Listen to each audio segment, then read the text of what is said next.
Hello, thank you for tuning in on this wet and rainy day, at least where we are. Today we've got a demonstration and test of this vintage manual German conical burr coffee grinder made by Robert Zassenhaus and Company.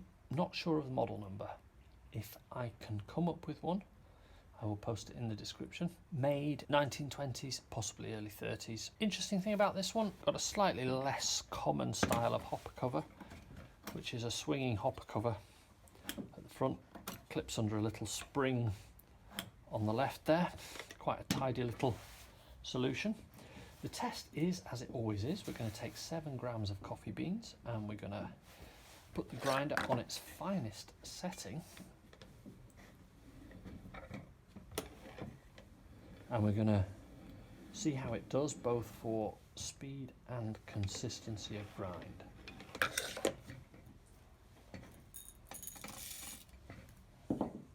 Let's see how we do.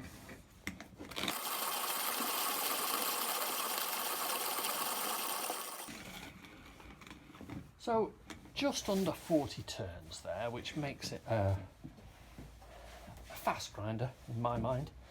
I think of under 40 for 7 grams of beans as being fast. Let's have a look at the grind. So yeah, we've got a nice fine grind there, powdery. Not the finest, not the very finest, but I think compacts nicely. I think it'll work fine for espresso machines. As you'd expect, the Zassenhaus grinders are pretty reliable. So there we have a nice 1920s Zassenhaus grinder. Thank you very much for watching. Feel free to have a look at the links at the end of the video or in the description, and happy grinding.